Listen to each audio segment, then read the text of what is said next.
Obrigado, Senhor, por essa tua fidelidade, como ouvimos, à luz da tua palavra, à luz do que cantamos.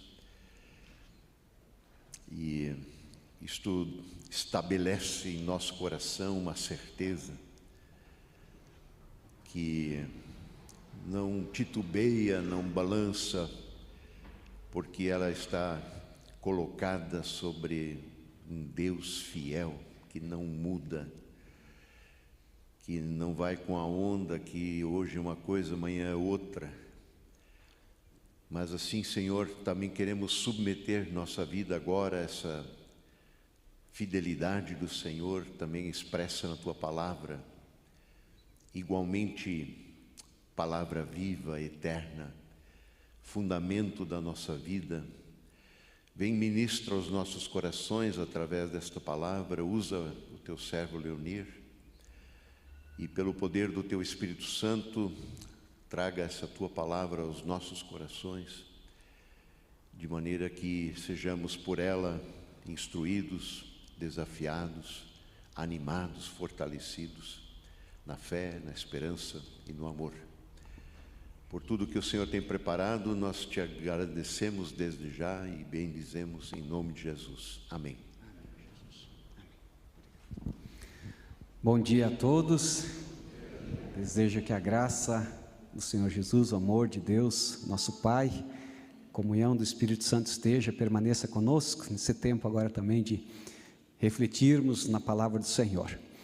Estamos felizes com essa caminhada até aqui e estar aos poucos chegando então mais perto da comunidade do Redentor também nos alegra o coração. Estamos em paz com isso e nos alegramos de nesse momento também estar convivendo com vocês e poder compartilhar a palavra do Senhor nessa manhã. Palavra que está na carta de Paulo aos Efésios, no capítulo 2, os versículos 1 até o versículo 10. Carta aos Efésios, se alguém quiser abrir sua Bíblia, quiser ligar a Bíblia no seu aplicativo, Efésios 2, versículos 1 até o 10.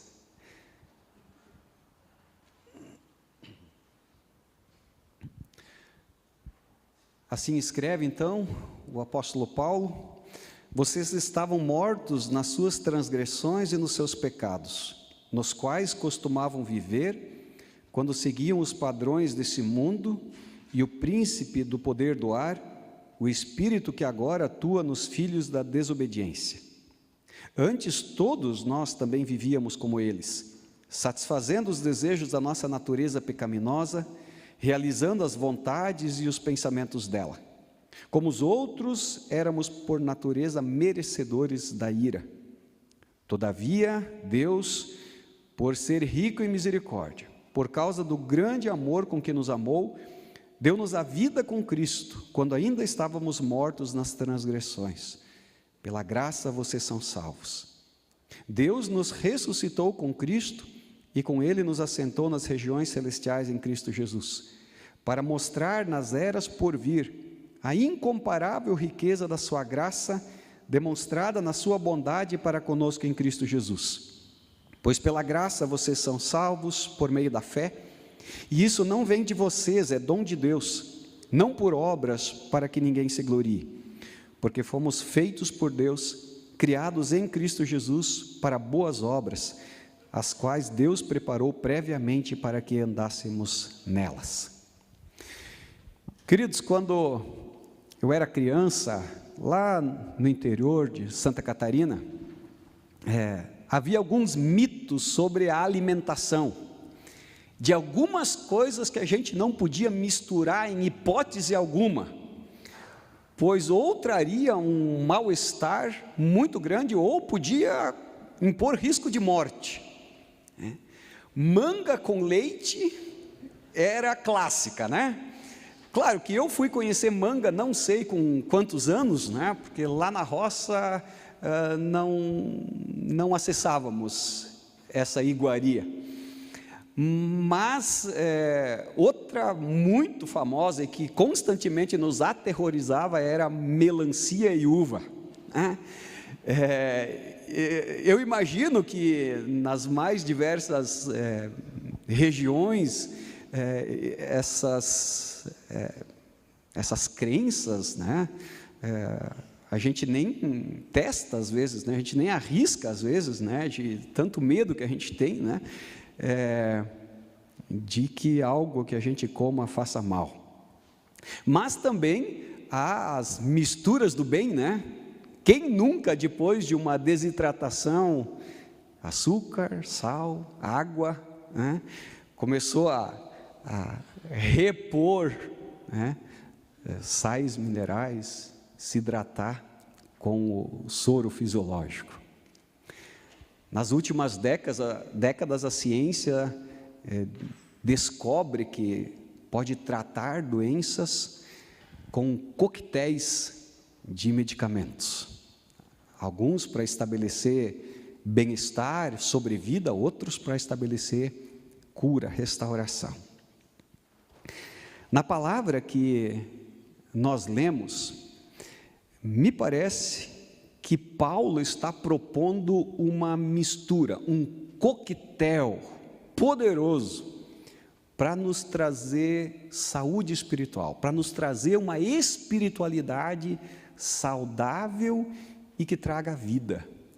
Também porque num contexto, nessa dimensão, e nós vamos ver isso em outras cartas de uma forma mais intensa, havia proposta de algumas misturas que na verdade eram misturas de morte, né? Em muitas comunidades circulavam os mestres judaizantes, né, que defendiam a ideia de que a espiritualidade cristã era incompleta se não se somasse a ela, se não se misturasse, se não se acrescentasse a ela ainda algumas tradições, alguns ritos do judaísmo. Obviamente que essa é uma mistura de morte. Nós vivemos num país onde a religiosidade popular também propõe isso muito, né? A gente percebe muitas pessoas se dizendo evangélicas, se dizendo cristãs, mas confortavelmente somando a sua espiritualidade, a fé na reencarnação, por exemplo, né? Mas enfim, quando nós olhamos aqui, o apóstolo Paulo, me parece, apresenta 3 ingredientes fundamentais para uma espiritualidade cristã saudável e que traz vida. E o primeiro ingrediente que nós percebemos, o apóstolo Paulo trazendo aqui, que é fundamental para essa espiritualidade cristã saudável e que traz vida e que transmite vida, é a consciência de quem nós somos. É a consciência de que, como a Irme muito bem falou, nós somos pecadores. E nós não somos pecadores porque nós cometemos erros no campo da moral, da ética. Pecado é a condição em que toda a humanidade se encontra por ter se desconectado do Criador. Pecado é a condição. Pecados são as consequências dessa desconexão. É o que a gente faz, o que a gente pensa, né? É a forma como a gente organiza a nossa vida por estar desconectado de Deus, ofendendo o Criador, machucando a si mesmo, machucando o próximo. O apóstolo começa aqui nos 3 primeiros versículos trazendo muito claro quem nós somos. Ele está falando para uma comunidade cristã, está dizendo: vocês estavam mortos nas suas transgressões, nos seus pecados, nos quais costumavam viver quando seguiam os padrões deste mundo, o príncipe do poder do ar, o espírito que agora atua nos filhos da desobediência. Antes todos nós também vivíamos como eles, satisfazendo os desejos da nossa natureza pecaminosa, realizando vontades e os pensamentos dela, como os outros éramos por natureza, merecedores da ira. Todos nós. Aos Romanos, no capítulo 3, versículo 23, o apóstolo Paulo escreve: todos pecaram, estão destituídos da glória de Deus, estão separados do Criador. Por causa desse estado de desconexão do Criador, a fonte da vida, é que somos pecadores. Por causa dessa desconexão, é que pecamos. Por causa disso, é que estamos mortos, diz aqui o apóstolo Paulo. Todos nós nessa condição. Ninguém escapa. Ninguém escapa. Num tempo, como a Irme também falou há pouco, onde a cultura constantemente nos vende a ideia de que a gente é bom. Num tempo de polarização que nós vivemos, onde constantemente separamos as pessoas entre as pessoas do bem e as pessoas do mal. Vocês já perceberam que as pessoas do bem sempre são aquelas que estão do nosso lado? Numa sociedade onde a gente tem dificuldade de olhar para si e reconhecer os equívocos, de reconhecer quanta bobagem a gente fala, quanta bobagem a gente faz, quanto que nós somos movidos pelo Deus do nosso tempo, que é o individualismo, o egoísmo, o consumismo, que constantemente vai gerando uma legião de gente machucada, de pobreza, de injustiças, de imoralidades. Nós precisamos ouvir o apóstolo Paulo nos dizendo isso nessa manhã. Somos pecadores.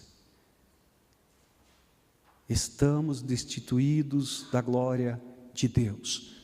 Todos. Ninguém escapa. E quanto antes a gente acordar para isso, melhor. Quanto antes reconhecermos isso, melhor.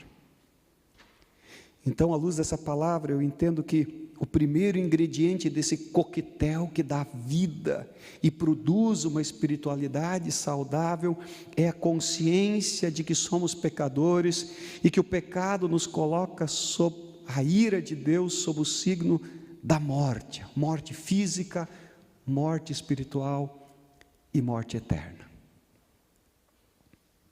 Se esse fosse o único ingrediente, ele seria um ingrediente de morte, não de vida. E é por isso que o apóstolo Paulo apresenta um segundo ingrediente a partir do versículo 2. O segundo ingrediente de uma espiritualidade cristã sadia e que traz vida é a consciência de quem Deus é. Deus é amor. Deus nos ama. O apóstolo Paulo, nos primeiros versículos, a nossa ficha corrida, todos pecaram, todos estão sob a ira de Deus, todos estão andando para a morte. No versículo 4, a primeira palavra, todavia. Todavia Deus. Mas Deus, por ser rico em misericórdia, por causa do grande amor com que nos amou, deu-nos vida com Cristo, quando ainda estávamos mortos nas nossas transgressões e pecados. Pela graça somos salvos. Deus nos ama. Deus ama a cada um desses. Deus ama cada um de nós, com graça, com misericórdia, com grande amor. Deus intervém na história, se move na direção dessa humanidade caída, dessa humanidade desconectada da fonte de vida que caminha para a morte. Paulo vai tratando desse estado de morte, desse estado de podridão, desse estado cadavérico em que a humanidade se encontra, e de repente ele diz: mas Deus, por causa do seu grande amor, sendo rico em misericórdia, Ele nos dá vida e o faz em Cristo, nos faz ter vida, nos faz ter possibilidade de vida. Ele diz: Ele nos ressuscita por causa da sua graça.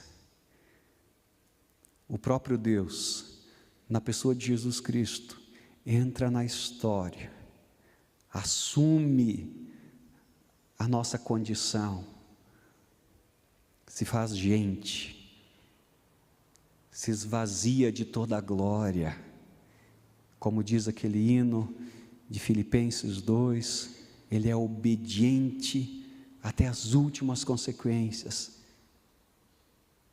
Ele morre na cruz, a morte que era nossa, porque o salário do pecado, a consequência da desconexão, é a morte. Deus entra na história em Jesus Cristo, morre a nossa morte e nos dá a sua vida, nos dá a possibilidade de vida plena e abundante, nos dá a possibilidade de vida eterna. O segundo ingrediente importante de uma espiritualidade cristã saudável que dá vida é um Deus cheio de vida, um Deus cheio de graça, de amor, um Deus que nos vivifica. Quando olhamos para a nossa condição, quando olhamos para o nosso estado, somos lançados em desespero. E nós precisamos disso. Nós precisamos desesperar de nós mesmos, para olharmos para o Senhor, para olharmos para o nosso Deus, para olharmos para a sua graça, para a sua misericórdia, para o grande amor com que Ele nos ama e provou de uma forma clara e inequívoca na cruz do Calvário, para daí nos lançarmos nas suas boas e poderosas mãos, e experimentarmos daí a vida de Cristo em nós. Essa salvação que Cristo opera em nós, oferecida pela graça, como os versículos 8 e 9 muito bem o dizem, vocês são salvos pela graça mediante a fé, isso não vem de vocês, nós não produzimos salvação para nós mesmos, é graça de Deus, não é por obras, para que ninguém se glorie. Martim Lutero pode nos ajudar a entender como isso funciona. Desesperamos de nós mesmos, nos lançamos nas mãos amorosas de Deus, estendidas na cruz de Cristo a nós, e experimentamos a salvação. Lutero escreve assim: até o momento, por minha maldade e fraqueza, fui incapaz de fazer jus às exigências de Deus. Quando não puder crer que Deus, por Cristo, vai perdoar o meu falhar, que dia por dia eu lamento, eu estarei liquidado, terei que desesperar. Mas é o que eu não vou fazer, diz Lutero. Pendurar-me num galho como Judas, isso não farei. Vou pendurar-me no pescoço ou no pé de Cristo. Vou segurar o meu Senhor Jesus. No dia do juízo final, Ele falará a Deus o Pai. Esse penduricalho também vai ter que passar. Verdade é que Ele não guardou nada e transgrediu todos os meus mandamentos, mas Pai, Ele se pendura em mim. É isso o que importa. Eu morri por Ele, deixa-o entrar. Essa será a minha fé. É isso que o apóstolo Paulo está dizendo, né? Olhamos para nós mesmos e precisamos reconhecer que não habita bem nenhum em nós, por natureza separados de Deus, andando para a morte e no caminho machucando a gente mesmo, machucando o próximo, machucando a criação de Deus. E aí nos lançamos nos bondosos, os amorosos, os poderosos braços do nosso Salvador. Nos rendemos a esse amor e recebemos o seu perdão. 2 ingredientes fundamentais da espiritualidade cristã saudável, que vivifica e que transmite vida para diante. A consciência de que somos pecadores, consciência do amor, da graça, da misericórdia de Deus.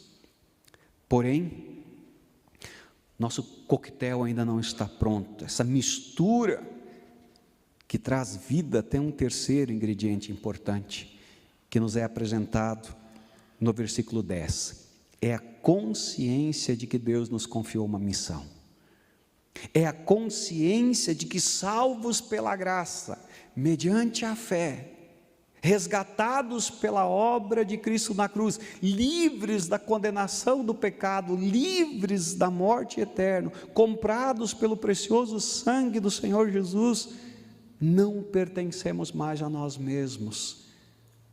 Vivemos agora para servir. Somos livres da condenação, do pecado. Somos livres da acusação do diabo. Somos livres de nós mesmos, mas somos livres para servir. Somos livres para boas obras. Boas obras que não são requisitos para a salvação, porque elas são trapo de imundícia, como diz o profeta,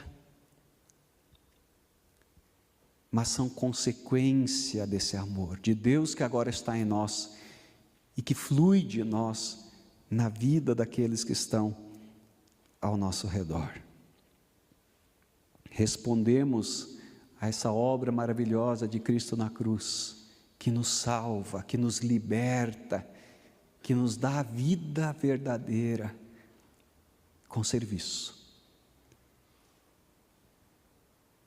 Nosso caráter é transformado nessa jornada com Jesus.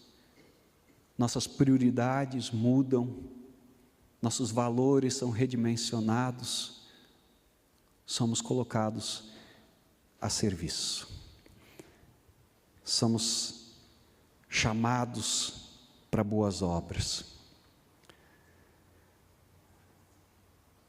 O Espírito Santo nos sensibiliza ao sofrimento das pessoas ao nosso redor. O Espírito Santo nos capacita para esse serviço, nos dá dons, nos dá ferramentas para esse serviço, enquanto vai gerando o fruto dele em nós, para que sempre de novo a gente entenda que o fruto do Espírito é o amor, esse amor que vai se mover agora na direção. Colhemos alegria no serviço.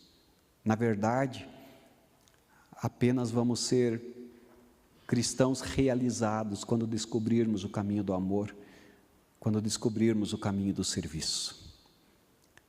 Numa sociedade que vive sob a tirania da felicidade, onde a gente tem que ser feliz, onde a gente merece ser feliz, onde a gente é feliz a todo custo, a gente precisa sempre de novo lembrar de que Deus não nos criou para sermos felizes. Deus nos criou para o amor.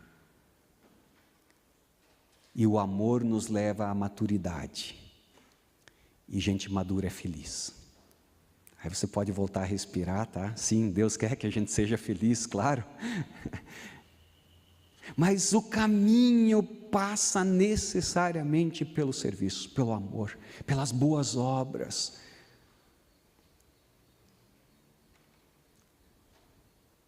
Eu desejo que a nossa vida pessoal e que também o nosso testemunho como igreja, nessa cidade, nesse lugar onde Deus tem nos permitido viver nesse tempo e até os confins da terra, reflitam essa consciência.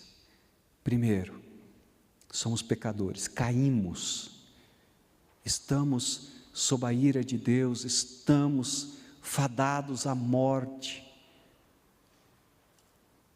mas Deus nos ama, pela sua graça e misericórdia nos alcança, nos resgata dessa vida e nos dá de graça a salvação, nos dá de graça a libertação, nos dá de graça vida plena, abundante, vida eterna com Ele. E por isso agora podemos servir, por isso agora podemos produzir obras, atos de justiça, de misericórdia, de graça, na direção das pessoas ao nosso redor, na direção da boa criação de Deus.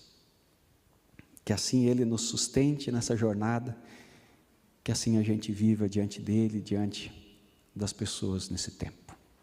Amém. Assim como estamos, vamos orar.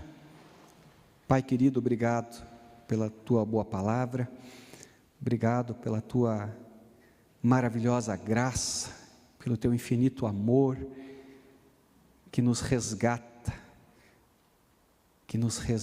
da morte, que transforma a nossa vida, que nos arranca da condenação eterna, que nos livra de uma vida sem sentido, uma vida irrelevante, nesse tempo que vivemos aqui, e nos presenteia o Teu reino eterno, cujos sinais já podemos experimentar aqui aos poucos.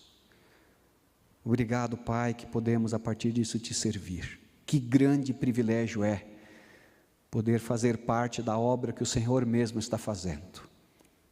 O Senhor está trabalhando para resgatar a todos. O Senhor está trabalhando para restaurar todas as coisas e o fará até ao fim. Obrigado que o Senhor quer contar conosco. Que boas obras sejam a marca das nossas vidas, que amor, graça e misericórdia sejam concretos nas nossas atitudes, nas nossas palavras, em todo o nosso movimento, na direção de pessoas, de famílias, das nossas cidades. Sê conosco nessa jornada, Pai. Dá-nos um coração grato, um coração submisso, e sustenta-nos na jornada, em nome de Jesus. Amém, Senhor.